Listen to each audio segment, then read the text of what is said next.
ধন্যবাদ আমার চ্যানেলটা দেখার জন্য। আর তোমরা জানো আজকে তোমরা থাম্বনেল দেখে বুঝতে পেরেছো আমি কী নিয়ে ভিডিও এনেছি।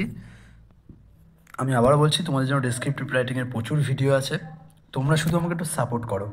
তা তোমরা সাপোর্ট করলে আমি এরকম প্রচুর নতুন নতুন ভিডিও আনবো। আমার ডেসক্রিপটিভ রাইটিং যে প্লে লিস্ট আছে সেখানে অলরেডি 10-12টা অলরেডি আমি রাইটিং লিখিয়ে দিয়েছি, তোমরা ওইখানে গিয়ে দেখতে পারো। আর আজকে যেটা নতুন, আমি একদম কারেন্ট টপিক নিয়ে আসছি, কিন্তু কারেন্ট টপিক যেগুলো কারেন্ট একদম। দেখো, ওম্যান রিজার্ভেশন হয়েছে রিসেন্ট, যে 1/3 কিন্তু লেজিসলেচারে আমাদের ওম্যানকে রিজার্ভেশন দিতে হবে, সেই নিয়ে আমি কিন্তু আজকে এনেছি। আজকের ভিডিওটা পুরো হবে না অবশ্যই, আমি জানি অনেক বড়। আমি দেখো বলতে পারো যে এই যে আমি যে অনেকটা এসে টাইপের লেখাচ্ছি কেন, এটা জিকে ডেসক্রিপটিভ। সামনে যে মিসলেনিয়াস আছে, মিসলেনিয়াসের জন্য জিকে ডেসক্রিপটিভ হয়ে যাবে। আবার ওদিকে তোমার এখানে ছোটো করে যদি লিখতে যাও, ছোটো করে যদি রিপোর্ট রাইটিং বা এডিটোরিয়াল রাইটিং লিখতে চাও, তাহলে কিন্তু এটাও হয়ে যাবে। আমি যেন বড় করে লেখাচ্ছি, কিন্তু কাটছাট করে তোমরা ছোটো করে নিতে পারো। এছাড়া বাংলার জন্য তো সামনে মিসলেনিয়াস, এছাড়াও ডাব্লিউবিসি আছে, যে ডাব্লিউবিসিএস কিন্তু খুব একটা ইম্পর্টেন্ট পার্ট, এবং সামনে শুধু ক্লার্কশিপও আছে, ক্লার্কশিপও কিন্তু একটা ইম্পর্টেন্ট। এগুলো সবই ইম্পর্টেন্ট, ঠিক আছে। আজকে আমি বেশি না বলে আমি শুরু করি। আমি আবারও বলছি, তোমরা কিন্তু আমাকে প্লিজ সাপোর্ট করো, মানে আমাকে অবশ্যই চ্যানেলটা সাবস্ক্রাইব করা, লাইক করা এবং শেয়ার করা। দেখো, তোমরা যখনই দেখবো আমার ভিউজ বাড়ছে, আমার সাবস্ক্রাইবার বাড়ছে, তখন কী হবে, তখন ভাববো যে আমার চ্যানেলটা সবাই দেখছে, ভালোবাসছে। হ্যাঁ, আমি এবার আর তোমরা অবশ্যই কমেন্ট করো যে তোমাদের কী ধরনের ভিডিও দরকার, এরপরে কী নিয়ে তোমরা ভিডিও করলে সবথেকে ভালো উপকৃত হবে। হ্যাঁ, আমি কিন্তু রিসেন্ট এআই নিয়ে একটা আমাদের যে আর্টিফিশিয়াল ইন্টেলিজেন্স, সেই নিয়ে ওটা লিখে ফেলেছি।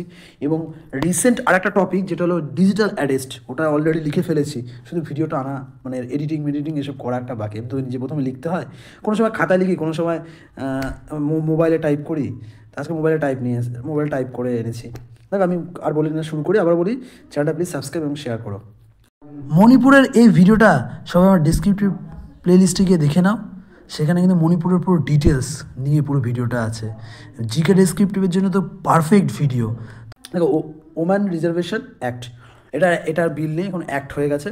প্রথমত বলি, এটা 128তম অ্যামেন্ডমেন্ট বিল ছিল। অ্যামেন্ডমেন্ট বিল আর একটা মধ্যে পার্থক্য কি, বিল যখন কোনো পার্লামেন্টে যখন কোনো একটা প্রস্তাব রাখে, হ্যাঁ, যখন ওটা বিল, এবং যখন ওই বিলটা পাস হয়ে যায় মেজরিটি নিয়ে, সে সিম্পল মেজরিটি হোক, স্পেশাল মেজরিটি হোক, আমি কিন্তু পলিটিক্যাল ক্লাসও আছে, আমি কিন্তু সব কিছুই পড়াতে পারি। তোমরা শুধু আমাকে বলো, আমি সবই পড়িয়ে দেবো। শুধু আমাকে বলতে হবে, স্যার এই ক্লাসটা দরকার, পলিটির এই ক্লাসটা দরকার, জিওগ্রাফি এই ক্লাসটা দরকার, তোমরা বলো, আমি পড়িয়ে দেবো। তোমরা শুধু বলতে হবে, কমেন্টে বলো। আচ্ছা, যেটা বলছিলাম, যে এটা 128তম বিল হয়েছিল, অ্যামেন্ডমেন্ট বিল ছিল। এবং পরবর্তীকালে এটি যখন আমাদের পার্লামেন্ট থেকে পাস হয়, তখন কিন্তু 106তম অ্যামেন্ডমেন্ট। এর আগে 104 হয়েছে, যেন 104তম অ্যামেন্ডমেন্টে কী বলা হয়েছে, অ্যাংলো ইন্ডিয়ানদের যে দুটো সিট ছিল, সেটা রিজলভ করে দেওয়া হয়েছে। 103তম যেন ইডাব্লিউএস নিয়ে এসেছিলো। এবং 101তম হলো আমাদের, জানো, আমাদের হলো জিএসটি। এছাড়া আছে 102 আছে, 105 আছে। 105ও কিন্তু ওবিসি নিয়ে একটা রায় দিয়েছিল। ওবিসি নিয়ে রায় যেটা বলেছিল যে কেন্দ্রের ক্ষমতা ছিল যে ওবিসি নির্ণয় করা, কিন্তু বলছে না, 105তম অ্যামেন্ডমেন্টে বলেছে যেটা রাজ্যেরও এখতিয়ারের মধ্যে পড়ে, যে কে ওবিসি, সেটা অনলি ওবিসি, এসসি এসটি না, অনলি ওবিসি, সেটা নির্ধারণ করা। ওটা নিয়ে যাচ্ছি না। তা দেখো, একশো একটু দাঁড়াও, ওকে। দেখো, 106তম অ্যামেন্ডমেন্ট হয়ে গেল। 106তম অ্যামেন্ডমেন্টের মাধ্যমে কিন্তু এই বিলটা পাস হয়েছে। দেখো, বলছি যে এখানে কি হচ্ছে, reserve 1/3 all the seat of woman. ওম্যানদের জন্য 1/3 সিট রিজার্ভ করতে হবে in Lok Sabha, state legislative assembly কিন্তু মানে বিধানসভা, রাজ্যের Vidhan Sabha, and legislative assembly of the national capital territory of Delhi. মানে লেজিসলেটিভ অ্যাসেম্বলি ফর দিল্লিতে যেন একমাত্র দিল্লিরই কিন্তু বিধানসভা আছে। হ্যাঁ, এছাড়াও আমাদের আছে আমাদের কী বলবো, আমাদের যে জম্মু আগে ছিল, যেটা জম্মু কাশ্মীর বা লাদাখ, সেটারও ছিল, কিন্তু এখন আর নিচে নেই। আচ্ছা, ইনক্লুডিং দোজ রিজার্ভ। হ্যাঁ, বলছে এই যে শুধু এই 1/3 যে রিজার্ভেশনটা, সেটা শুধু 1/3 না, এটা হলো এসসি এসটি যে রিজার্ভেশন, তার মধ্যেও তার মধ্যেও 1/3 কিন্তু মহিলা থাকতে হবে। এসসি এসটি, ধরো আমাদের যারা এসসি এসটি 7.5 আর 7.5, তাহলে কত হচ্ছে, ধরো 100টা থাকে, আমাদের 200টা থাকে, 200 থাকলে বুঝতে হবে, 200টা যদি কোনো জায়গায় সিট থাকে, তার 14টা হলো এসসি, 14টা এসটি থাকতে হবে। এই 14টা এসটি 1/3 যদি ভাগ করো, তোমার হলো 4.6 মতো হচ্ছে। এই 4.6 মানে এতটা কিন্তু পার্ট কিন্তু মহিলা থাকতে হবে এসসি এসটির মধ্যে, মানে সেটা শুধু মহিলাদের না, এসসি এসটির মধ্যে 1/3 রিজার্ভেশন থাকতে হবে, ঠিক আছে। দেখো হচ্ছে the reservation will be effect after publishing of the census conduct. হ্যাঁ, বলছে এই রিজার্ভেশনটা কী হবে, এফেক্ট হবে আফটার পাবলিশিং অফ সেন্সাস, মানে সেন্সাসটা হওয়ার পর, মানে আমাদের যে সেন্সাস হবে, এবার কোন সেন্সাস, এবার অনেকগুলো সেন্সাস আছে তো, এটা উল্লেখ করে দিয়েছে। তারপর সেন্সাস তো 2011-তে হয়েছে, 2021-এ হয়নি করোনার জন্য।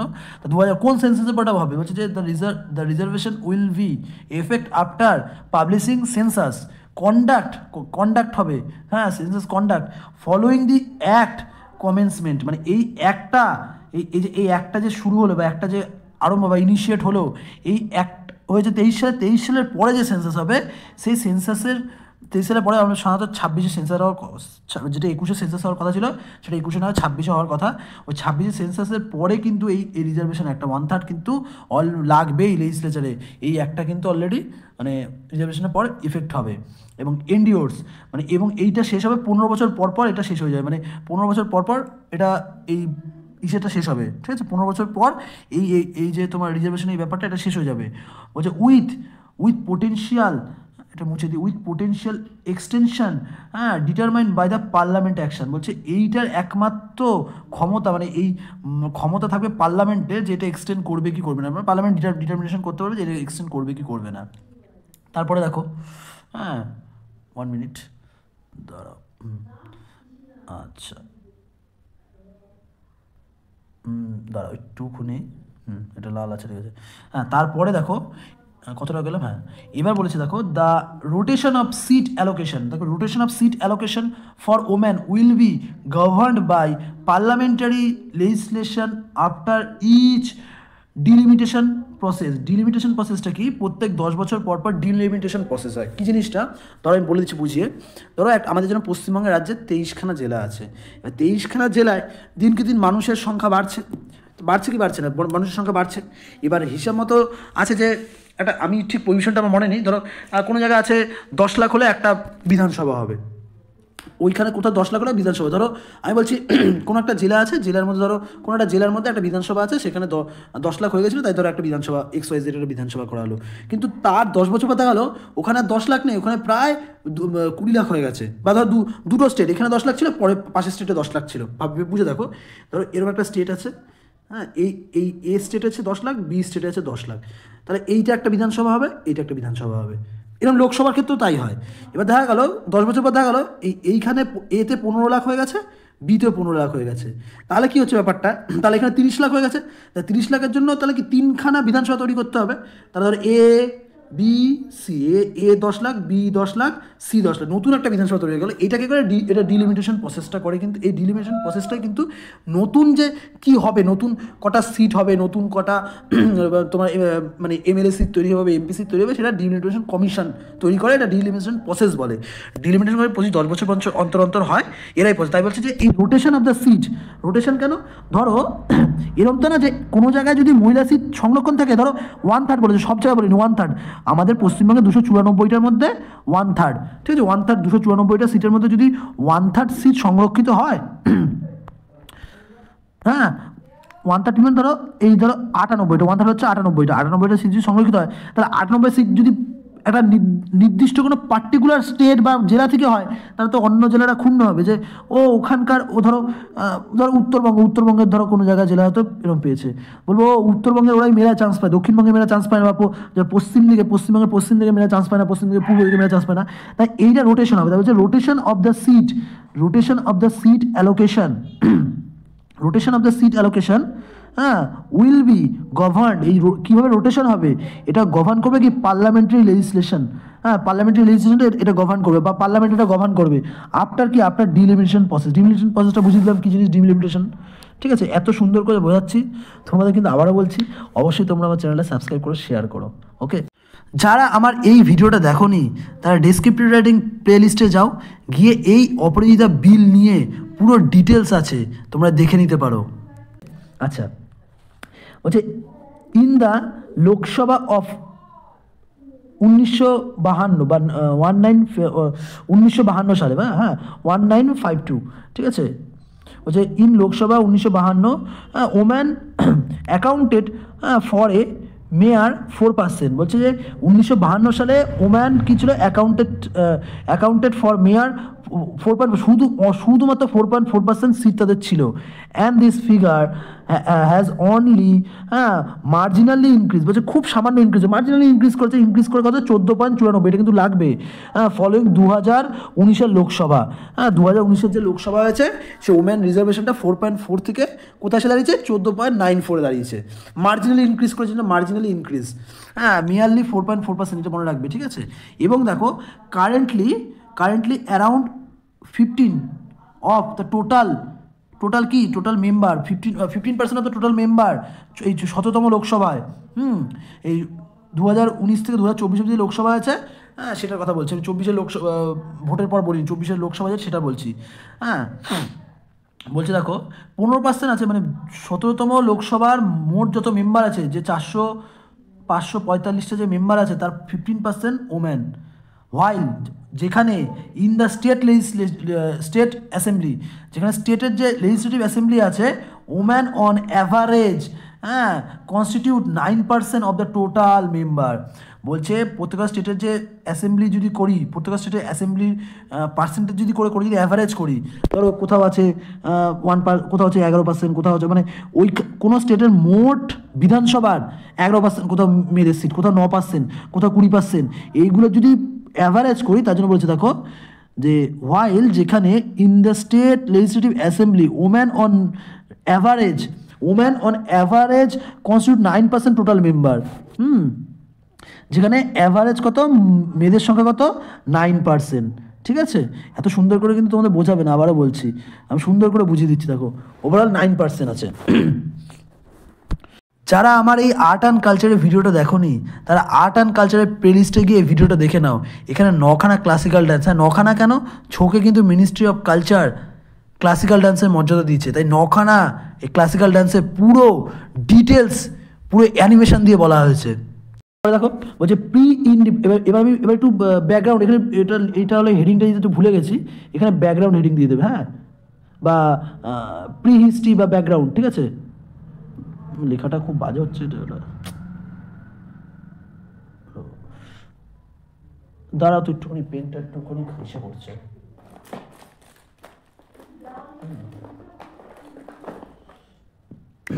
দাঁড়াও তো, হ্যাঁ 1 মিনিট দেখি, হ্যাঁ এটা ঠিক আছে, একটু হ্যাঁ ব্যাকগ্রাউন্ডে, এখানে ব্যাকগ্রাউন্ড হেডিংটা দিয়ে দেবে, একটু লেখাটা হচ্ছে একটু গন্ডগোল হচ্ছে।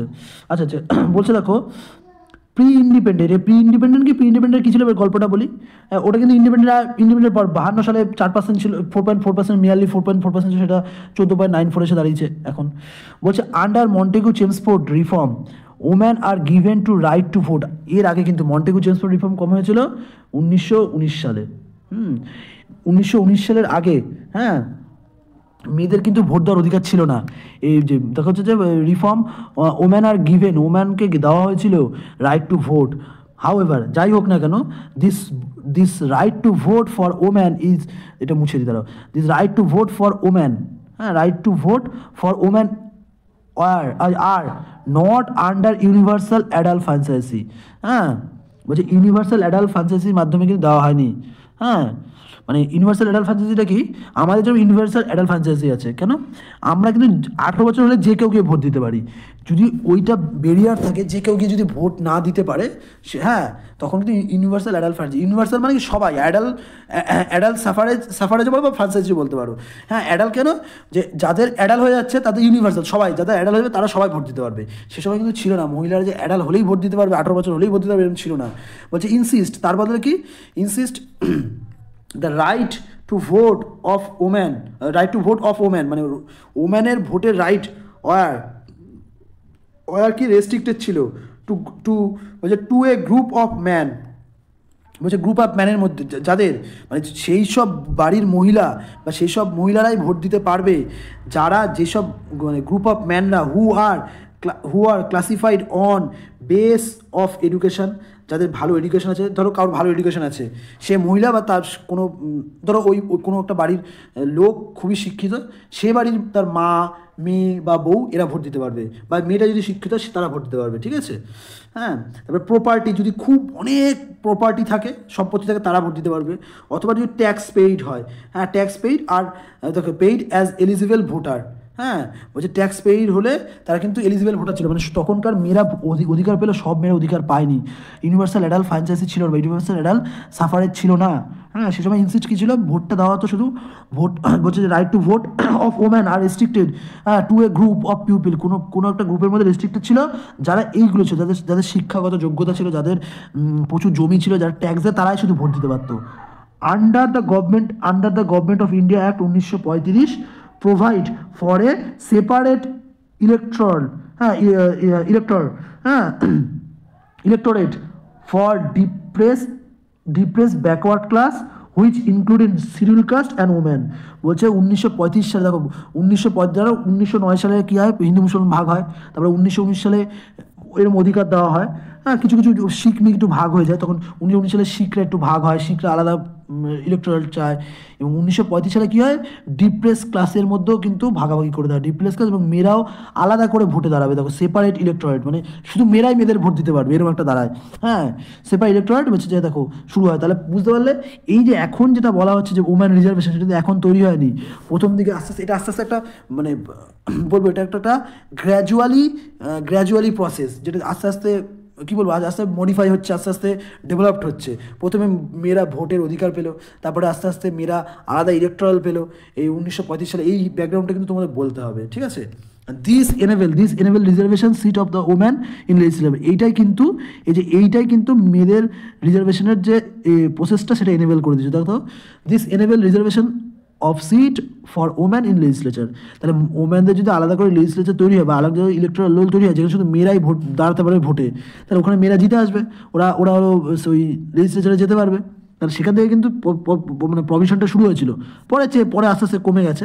এবার দেখো তার কিছু হিস্ট্রি বলছে, দেখো বলছে ইট ওয়াজ রিইন্ট্রোডিউস, মানে এইটা তো শেষ হয়ে গেছে, তারপরে আস্তে আস্তে যে দেখো এটা বললাম হিস্ট্রি, এটা হলো স্বাধীনতার আগে, তারপরে স্বাধীনতার পরে কী হলো, স্বাধীনতার পরে আস্তে আস্তে কমে এসেছিলো, দেখো স্বাধীনতার পরে আস্তে আস্তে কমে এসেছিলো 4.4-এ, ঠিক আছে? আবার দেখো তাই বলছে, দেখো ইট ওয়াজ রিইন্ট্রোডিউস, এই জিনিসটা আবার রিইন্ট্রোডিউস করা হয়েছিল, হ্যাঁ 3 টাইম, হ্যাঁ 3 টাইম, ঠিক আছে 3 মোর টাইম, বলছে ইট ওয়াজ ইন্ট্রোডিউস 3 মোর টাইম, 1919, 1902, 1903, এই 3 বার কিন্তু রিইন্ট্রোডিউস করা হয়েছিল। The bill is not win to majority, মানে বিলটা কিন্তু তখন মেজরিটি পায়নি, হ্যাঁ অফ ভোট, হ্যাঁ despite having support from majority party, মানে মেজরিটি পার্টি থাকা সত্ত্বেও কিন্তু এটা কিন্তু পাস হয়নি। ডিসপাইট মানে তাও সত্ত্বেও, despite having support from majority party, despite মানে মেজরিটি পার্টি সাপোর্ট থাকা সত্ত্বেও এটা পাস হয়নি। তো 2008 সালে কী হয়েছে দেখো, 2008 সালে the bill was introduce in Rajya Sabha, বিলটা ইন্ট্রোডিউস করেছিল রাজ্যসভা, হ্যাঁ এগেন 2008 কিন্তু 2008 সালে কিন্তু এই রাজ্যসভা আবার ইন্ট্রোডিউস করা হয়, রাজ্যসভাটা পাস হয়ে যায়। দেখো it was approved with 168 vote, Lok Sabha and দেখো লোকসভা বিকেম ইনঅ্যাক্টিভ, এটা অ্যান্ড হবে না, লোকসভা বিকেম ইনঅপারেট হয়ে যায় upon the dissolve of the 15 Lok Sabha, মানে রাজ্যসভা বিলটা পাস হলেও 2008 সালে লোকসভাটা ডিজলভ হওয়ার জন্য কিন্তু এখানেও কী হয়, এখানেও তাহলে বিলটা পাস হলো না, তাহলে বিলটা আবার পড়ে রইল। এইবার রিসেন্ট কি হয়েছে, the bill was passed in majority vote, এখানে রিসেন্ট কথা লিখে recent the bill was passed in majority vote, 454 জন কিন্তু এই বিলের সাপোর্টে কথা বলেছে, হ্যাঁ আর 2 জন বিলের এগেনস্টে ভোট দেয়। হ্যাঁ, this is significant as it will B enable greater participation, বলছে যে ইট ওয়াজ সিগনিফিকেন্ট, এটা সত্যিই খুব মানে সিগনিফিকেন্ট, এটা খুব মানে দৃষ্টিজনক বা খুবই উল্লেখযোগ্য। As can, it will be enable, এটা এনেবেল করবে, it will be enable greater participate, এটা কী করবে, এটাকে এনেবেল করবে, মানে এটাকে এটাকে খুলে দেবে, পথ খুলে দেবে, greater participation of the woman in policy মেকিংয়ে তাদের মানে পার্টিসিপেশন করার একটা পথ খুলে দেবে, and equitable governance at state and national level, মানে এবং এটা শুধু একটা জায়গায় না, এটা স্টেটের ক্ষেত্রে এবং ন্যাশনাল, মানে স্টেটের ক্ষেত্রেও মেয়েদের পার্টিসিপেট করবে এবং ন্যাশনালের ক্ষেত্রেও মেয়েদের কিন্তু পার্টিসিপেশনটা খুব ভালোভাবে দেবে এই বিলটা, ঠিক আছে। তারপরেরটা দেখো, আজকে কিন্তু আবার বলছি এই ভিডিওটা পুরোটা হবে না, হ্যাঁ, সম্ভবত আমি চেষ্টা করব, সম্ভবত মানে এইটুকুনি আজকে আর একটুকুনি করি আমি ছেড়ে দেবো। তারপরে তোমরা কিন্তু অবশ্যই স্টে টিউন থাকো পরের পার্ট, মানে পুরোটা আনতে খুব বড়, আমি দেখো কটা পেজ লিখেছি বলে দিচ্ছি, দেখো এই একটা পেজ, হ্যাঁ, দুটো পেজ, এই দেখো তিনটে পেজ, হ্যাঁ, তারপরে দেখো চারটে পেজ, এই জায়গাটা ঠিক করে 5টা পেজ, ছয় সাতটা পেজ আছে, কিন্তু দেখাতে পারলাম না, সাজালে 6-7টা পেজ হয়ে যাবে, ঠিক আছে। এর জন্য একদিনে হবে না এটা, আমি অলরেডি 2টো পেজ করিয়ে ফেলবে, 3 নম্বর পেজ করাচ্ছি। দেখো এবার আসছি, এতক্ষণ ধরে কি হিস্ট্রিটা ব্যাকগ্রাউন্ড বললাম, কি জিনিসটা বললাম, যে কি feature of the woman act, মানে এই ওম্যান যে বিল অ্যাক্টটা যেটা কি ফিচার, মানে কি ফিচার মানে উল্লেখযোগ্য ফিচারগুলো বলবো, হ্যাঁ। বলছে the bill provide for inserting, বলছে বিল প্রোভাইড ফর ইনসার্টিং, এই বিলটা প্রোভাইড করেছে ফ্রম ইনসার্টিং, মানে এই 330-এর এ, এই 330-এর এ আর্টিকেলটা অ্যামেন্ডমেন্টের মাধ্যমে বিলটা কী করেছে, ইনসার্ট করা হয়েছে কনস্টিটিউশনে। এই 330-এ কী ছিল, 330-এ কিন্তু SC/ST রিজার্ভেশন আছে। দেখো the bill provide that reservation seat for woman may be allocated by, বলছে এইটা অ্যালোকেট করবে, মে বি অ্যালোকেট করতে পারে by rotation in different constitution in state and UT. আবার বলো রোটেশন কেন বলেছে, বললাম একটা জায়গায় স্থির থাকবে না, ঠিক আছে, বলে allocated by rotation to different constituency, বিভিন্ন রকম constituency in state and union territory, ঠিক আছে, বুঝতে পারলে।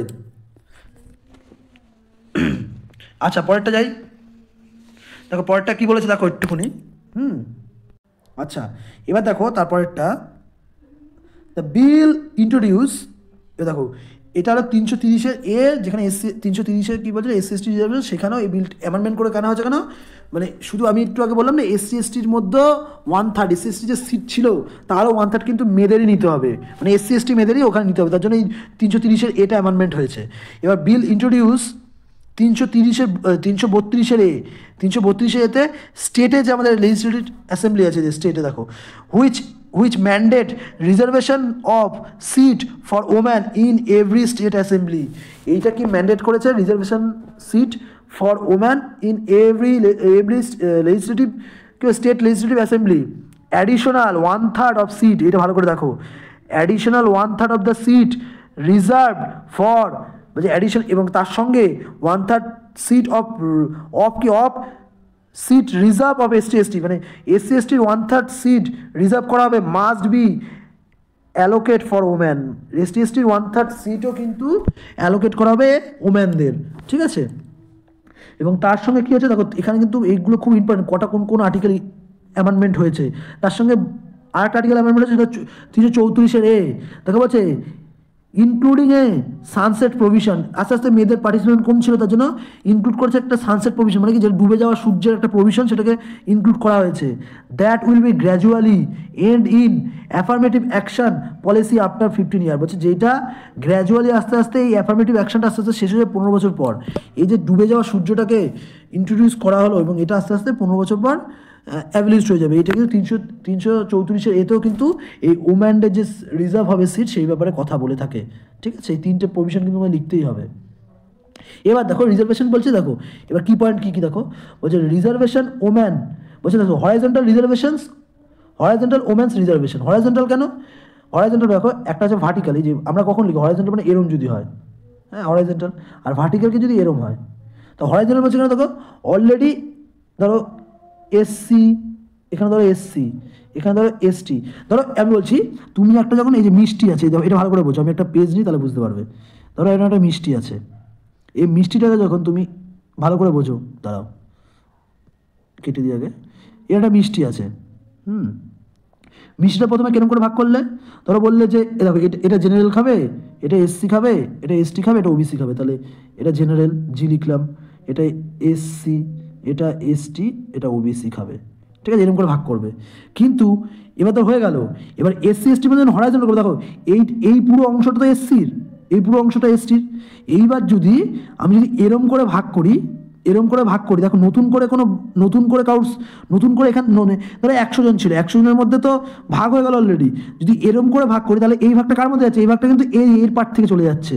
আবার এই ভাগটা আবার কি জেনারেল পার্ট থেকে চলে যাচ্ছে, এই ভাগটা কি আবার এসটিদের পার্ট থেকে যাচ্ছে, এই ভাগটা কি ওবিসি পার্ট থেকে যাচ্ছে। তার জন্য এটা হরাইজন্টাল, তার জন্য কি এটা হরাইজন্টাল ডিভিশন, হরাইজন্টাল রিজার্ভেশন বলে। এটা কিন্তু ভার্টিক্যাল না, হরাইজন্টাল রিজার্ভেশন মানে ওদের পার্ট থেকে কিছুটা সিট চলে যাবে, এর জন্যই এটা বোঝানোর জন্য দেখালাম। এই জন্য হরাইজন্টাল ওম্যান রিজার্ভেশন, ব্যাপারটা বুঝতে পারলে, ভার্টিক্যাল না হরাইজন্টাল, মানে এসসিদের পার থেকে কিছু সিট চলে যাবে, এসটিদের পার থেকে কিছু সিট চলে যাবে, জেনারেলের পার থেকে কিছু সিট ওম্যানদের যাবে। নতুন করে একটা এখানে নতুন করে আবার এরকম করে ধরো এখানে নতুন করে কোনো ওম্যান রিজার্ভেশন করে, যে এখানে SC, general, ST, OBC, woman, মানে 100 জন থাকলে এখানে ধরো এখানে ধরো 30 জন, এখানে 10 জন, এখানে 10 জন, এখানে 20 জন, এরকম করে আবার বলো তাহলে ওম্যানদের জন্য কত হচ্ছে, 30, 50, 70, ওম্যানদের 30 জন, এরকম করে কিন্তু হয়নি। বলছে যা ছিল এরমই থাকবে, আবার বোঝাচ্ছি, যা ছিল এরমই থাকবে। যদি এটা 50%,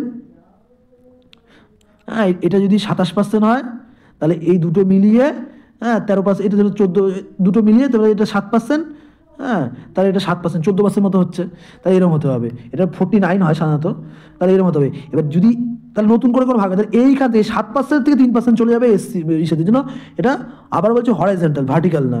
বলছে দেখো ইট নোটওয়ার্দি, মানে এটা খুব গুরুত্বপূর্ণ, that the bill introduce provision for horizontal reservation that cut across different quota category. হ্যাঁ, যেটা ডিফারেন্ট কোটা কাট করবে কি ডিফারেন্ট কোটা ক্যাটাগরি থেকে কাট করবে। এই রিজার্ভেশনটা কী করবে, দ্যাট কাট অ্যাক্রস, বলছে এইটা কাট করবে across the different quota category থেকে, এটা এই রিজার্ভেশনটা কাট করবে। যেটা বুঝিয়ে দিলাম তোমাদের, এটা বললাম যে ওই কোটা থেকেই ভাগ নিয়ে নেবে, ওই এসসি কোটা থেকেই মেয়েদের জন্য ভাগ, এসটি কোটা থেকে মেয়েদের জন্য পুরোটা, আবার নতুন করে আবার কোনো ভাগ হবে না। বলছে পার্টিকুলারলি ওম্যান, হ্যাঁ ফ্রম এসসি অ্যান্ড এসটি আর, হ্যাঁ proposed to have 1/3 of the seat allocate for SC/ST in Lok Sabha and Rajya Sabha and Legislative Assembly. রাজ্যের যে বিধানসভা সেখানেও SC/ST ওমেনরা 1/3 সিট পাবে, ওখানেও পাবে। আচ্ছা, এবার দেখো মেজরিটি রিকোয়ার্ড। এবার দেখো একটা কথা বলি, এইটা করার জন্য অনেকগুলো আর্টিকেল চেঞ্জ হয়েছে। যখনই কোনো আর্টিকেল চেঞ্জ হবে তাহলে একটা তোমার মেজরিটি, এবার দেখো কিছু আর্টিকেল আছে, কিছু আর্টিকেল আছে যেগুলো কি বললাম তোমরা জানো, যেগুলোর পুরোপুরি স্টেট লিস্ট আছে, ইউনিয়ন লিস্ট আছে, কনকারেন্ট লিস্ট আছে। কিছু আর্টিকেল আছে যেগুলো হলো আমাদের কী বলে, যেগুলো আমাদের ধরো বেসিক স্ট্রাকচার। ওই বেসিক স্ট্রাকচার চেঞ্জ করতে গেলে, বা বেসিক স্ট্রাকচার মানে কিছু যেগুলো ফান্ডামেন্টাল স্ট্রাকচার, মানে ফান্ডামেন্টাল না, ফেডারেল স্ট্রাকচার। কিছু স্ট্রাকচার যেগুলো ফেডারেল স্ট্রাকচারের মধ্যে পড়ে, যেমন এই ওম্যান রিজার্ভেশন সিট, কারণ এখানে এর মধ্যে দেখো ওম্যান রিজার্ভেশন সিটটা শুধু কেন্দ্রের সঙ্গে তো জড়িত না, রাজ্যের সঙ্গে জড়িত, তাহলে এটা ফেডারেল স্ট্রাকচারের মধ্যে পড়ছে। ওই ফেডারেল স্ট্রাকচার যখন চেঞ্জ করতে হয় তখন কিন্তু রাজ্যের অনুমতি নিতে হয়। তার জন্য বলছে দেখো এই মেজরিটি রিকোয়ার্ড, বলছে যে ওম্যান রিজার্ভেশন বিল, হ্যাঁ উড রিকোয়ার্ড, হ্যাঁ এটা যেহেতু হয়ে গেছে তাই উড রিকোয়ার্ড, হ্যাঁ এ স্পেশাল মেজরিটি, প্রথম স্পেশাল 2/3 স্পেশাল মেজরিটি দিয়ে আগে দুটো হাউস থেকে পাস করতে হবে। তো দেখো বলে দিচ্ছি, হ্যাঁ 2/3 এখানে বলিনি অবশ্য, দেখো স্পেশাল মেজরিটি মানে 2/3, তো এখানে বলেছি that is 2/3 majority in both house of parliament, হ্যাঁ অ্যাপ্রুভ বাই দ্য, এবং 2/3 মেজরিটিতে পাস করতে হবে প্রত্যেকের হাউস থেকে, এবং কি 50% এবং 50% স্টেটের কনসার্ট লাগবে। মানে আমাদের 28টা স্টেটের মধ্যে 14 মানে অ্যাভাব, হ্যাঁ অ্যাটলিস্ট 14টা স্টেটের কনসার্ট লাগবে যে হ্যাঁ আমরা রাজি এই ওমেন বিলের মানে যাতে রিজার্ভেশনটা আসে। তো এটা হয়েছে, এটা বুঝতে পারলে। এবং তার সঙ্গে আরও দুটো আর্টিকেল চেঞ্জ হয়, একটা হলো আর্টিকেল 82 এবং আর্টিকেল 170C। আর্টিকেল 82 কী বলেছে, আর্টিকেল 82 এবং 170C বলছে the constitution would be need to change in order to implement the হ্যাঁ delimitation which is requirement for implementation of reservation.